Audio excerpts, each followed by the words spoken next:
बिस्मिल्लाहिर्रहमानिर्रहीम। अस्सलाम वालेकुम प्यारे बहन भाइयों, प्यारे दोस्तों, प्यारे यूट्यूबर्स, उम्मीद है आप सब खैरियत से होंगे। आज बेहतरीन अक़वाल ज़री के साथ आपकी खिदमत में एक बार फिर हाजिर हैं। इमाम गज़ाली फरमाते हैं, ज़ालिम की मौत पर इज़हार अफसोस करना जुल्म में शामिल होने के बराबर है।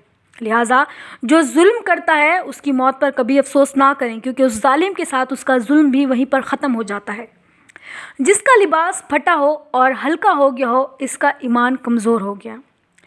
ऐसा नहीं है कि जिसका लिबास फट जाए या उसने हल्के कपड़े पहने हों तो उसका ईमान जो है वो कमज़ोर हो गया हो। बाज़ औक़ात फटे हुए लिबास वाले या बहुत सस्ते और हल्के कपड़ों वालों का ईमान जो होता है वो हम जैसे लोगों से कई गुना ज़्यादा मजबूत होता है और वो अपनी अल्लाह से ज़्यादा करीब होते हैं। तुम अगर माल हराम से परहेज़ नहीं करते, फिर चाहे तुम जितनी ही नमाज़ें पढ़ो, तुम्हारी कमर झुक जाए और इतने रोज़े रखो कि कमज़ोरी से तुम्हारा जिस्म कांटे बन जाए, उसके बावजूद तुम्हारी ये इबादत कबूल नहीं होंगी।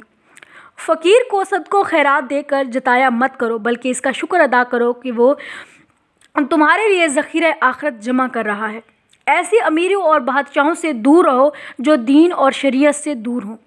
सबसे बदतरीन दावत वो है जिसमें अमीरों को बुलाया जाए लेकिन गरीबों और मस्कीनों का ख्याल ना किया जाए। इंसान के दौलत की हिर्स इंसान के इल्म और दानिशमंदी को भी तबाह कर देती है। मेज़बान को इंतज़ार मत कराओ, मुकर्ररा वक्त पर पहुँचो। मुतकब्बिर, जालिम, फासिक और बदनीयती की दावत कभी भी कबूल मत करो। अपने दिल के हालात जानने वाले इल्म का मुताला किया करो।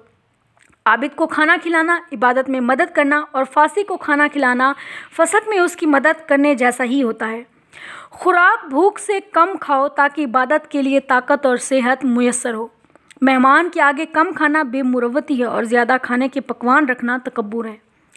मेहमान के आगे खाना रखने से पहले अहलो अयाल का हिस्सा निकाल लिया करो। निकाह दीन का हिसार है और शहवत शैतान का हथियार, इसलिए निकाह इसके शर से बचाती है।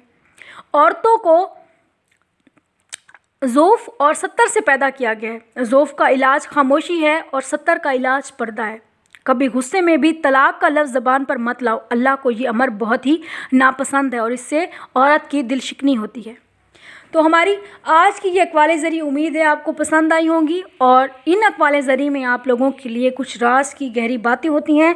अगर आपके पास टाइम हो तो इन अक़वाल ज़री को सुना भी करें, इन पर गौर भी किया करें और इन पर अमल भी किया करें। अल्लाह ताला हमें दीनों दुनिया की इल्म और रोशनी अता फ़रमाए और आखिरत में भी हमारे लिए आसानियाँ पैदा फ़रमाए। आखिर में इजाज़त चाहूँगी आपसे, अपनी दुआओं में हमें याद रखेंगे, साथ में हमारी इस वीडियो को लाइक और शेयर करेंगे, और अगर इस चैनल पे नए आए हैं, पहली दफ़ा हमारी वीडियो सुने तो इसको सब्सक्राइब करेंगे, बेल आइकन प्रेस करेंगे ताकि आने वाली वीडियो हमें आपको बर वक्त हम आप तक पहुँचाते रहें। अल्लाह हाफिज़।